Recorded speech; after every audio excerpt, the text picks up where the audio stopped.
대출, 특히 주택담보대출을 가진 가게라면 지금 가장 먼저 해야 할 일이 있습니다. 갚는 것보다 중요한 정리의 순서를 지금부터 함께 살펴보겠습니다. 1. 고정금리, 변동금리, 그리고 나의 선택금리 변화의 파도를 헤쳐나가기. 금리가 오르는 시기, 변동금리 대출을 고수하는 것은 위험할 수 있습니다. 하지만 무조건 고정금리가 답일까요? 아닙니다. 중요한 것은 나의 상황입니다.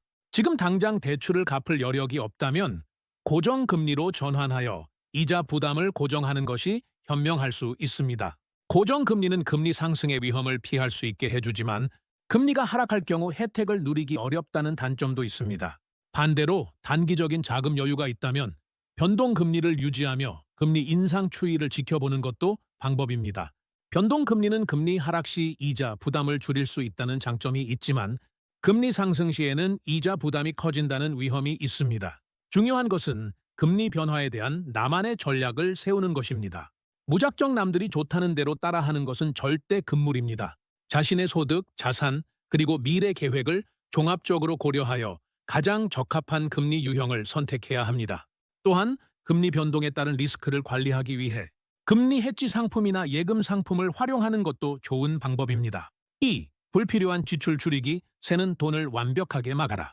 대출 상환에 앞서 가장 먼저 해야 할 일은 불필요한 지출을 줄이는 것입니다. 지금 당장 줄일 수 있는 고정 지출은 무엇일까요? 통신비, 보험료, 구독 서비스 등 매달 고정적으로 나가는 돈을 꼼꼼히 살펴보세요.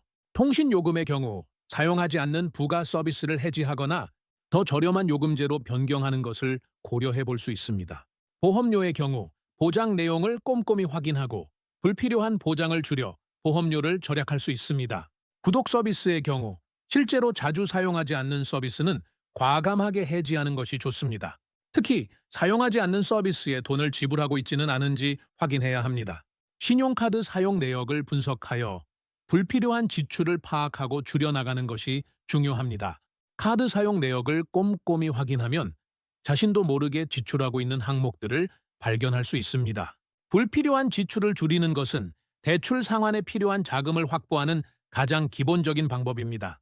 작은 돈이라도 모이면 큰 돈이 됩니다. 커피 한 잔, 담배 한 갑, 불필요한 외식, 충동적인 쇼핑 등 작은 지출들을 줄여나가는 것이 중요합니다. 3. 비상자금 마련, 예측 불가능한 위험에 더욱 철저하게 대비하라. 갑작스러운 지출, 예상치 못한 상황은 언제든 발생할 수 있습니다. 이러한 위험에 대비하기 위해 비상자금 마련은 필수입니다. 갑작스러운 실직, 질병, 사고 등 예상치 못한 상황은 누구에게나 발생할 수 있습니다. 이러한 상황에 대비하기 위해 비상자금은 반드시 필요합니다. 일반적으로 월평균 지출의 36개월치를 비상자금으로 준비하는 것이 좋습니다. 월급의 36개월치를 비상자금으로 마련해두면 갑작스러운 상황 발생 시 최소한의 생활을 유지하며 대출 상환에도 차질이 생기는 것을 막을 수 있습니다. 비상자금은 예금, 적금 등 비교적 안전하고 유동성이 높은 금융상품에 넣어두는 것이 좋습니다. CMA 통장, 파킹 통장 등 수시 입출금이 가능하면서도 비교적 높은 금리를 제공하는 상품을 활용하는 것도 좋은 방법입니다. 비상자금이 있다면 예상치 못한 상황에서도 대출 상환에 차질이 생기는 것을 막을 수 있습니다. 비상자금은 위기 상황에서 심리적인 안정감을 가져다주는 역할도 합니다. 4. 대출 상품 재검토, 숨겨진 기회를 찾아라. 현재 이용하고 있는 대출 상품보다 더 좋은 조건의 상품이 있을 수 있습니다. 금리, 상환 방식, 부가 혜택 등 다양한 조건을 비교하여 자신에게 가장 유리한 상품을 찾아보세요. 시중에는 다양한 대출 상품이 존재하며 각 상품마다 금리, 상환 조건, 부가 혜택 등이 다릅니다. 따라서 자신의 상황에 맞는 최적의 상품을 찾는 것이 중요합니다. 대출 갈아타기, 즉 대환 대출을 통해 이자 부담을 줄일 수도 있습니다. 대환 대출은 기존 대출보다 더 낮은 금리로 대출을 받거나 더 유리한 조건으로 대출을 변경하는 것을 의미합니다. 다만 대환 대출 시 중도 상환 수수료, 부대 비용 등을 꼼꼼히 따져보고 실질적인 이득이 있는지 확인해야 합니다. 대환 대출은 이자 부담을 줄일 수 있는 좋은 방법이지만 꼼꼼하게 따져보고 신중하게 결정해야 합니다. 또한 정부에서 지원하는 대출 상품, 정책 자금 등을 활용하는 것도 좋은 방법입니다. 5. 전문가의 도움, 혼자 모든 것을 해결하려 하지 마세요. 대출, 금리, 재테크 관련 정보는 넘쳐나지만 그 정보들을 모두 이해하고 자신에게 맞는 전략을 세우는 것은 쉽지 않습니다. 혼자 고민하기보다는 재무설계 전문가의 도움을 받는 것을 추천합니다. 재무설계 전문가는 개인의 재정 상황을 분석하고 맞춤형 재무 계획을 수립해주는 전문가입니다. 전문가의 객관적인 조언을 통해 자신에게 맞는 최적의 전략을 수립할 수 있습니다. 또한 정부에서 지원하는 금융상담 프로그램 등을 활용하는 것도 좋은 방법입니다. 서민금융진흥원, 신용회복위원회 등 정부 기관에서 운영하는 금융상담 프로그램을 이용하면 무료 또는 저렴한 비용으로 전문가의 상담을 받을 수 있습니다. 혼자 끙끙 앓지 말고 전문가의 도움을 받으세요. 전문가의 도움을 받으면 막막했던 문제에 대한 해결책을 찾고 더 나은 미래를 설계할 수 있습니다. 6. 추가 대출 신중 또 신중, 늪에 빠지지 않도록 주의하세요. 경제 상황이 어려울수록 추가 대출의 유혹에 빠지기 쉽습니다. 하지만 추가 대출은 빚을 늘리는 지름길이 될 수 있습니다. 특히 빚을 갚기 위해 또 다른 빚을 내는 행위는 매우 위험합니다. 빚은 눈덩이처럼 불어날 수 있으며 감당하기 어려운 수준에 이를 수 있습니다.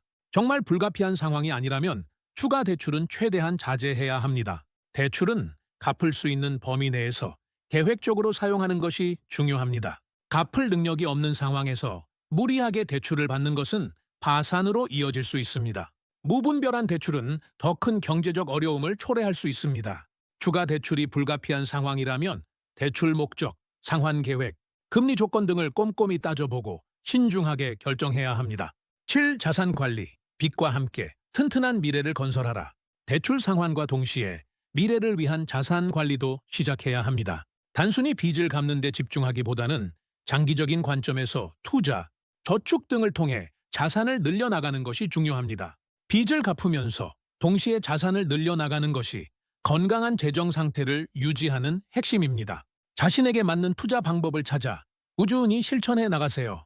주식, 펀드, 부동산 등 다양한 투자 방법이 존재하며 각 투자 방법마다 장단점이 있습니다. 자신의 투자 성향, 위험 감수 능력, 투자 목표 등을 고려하여 자신에게 맞는 최적의 투자 방법을 선택해야 합니다.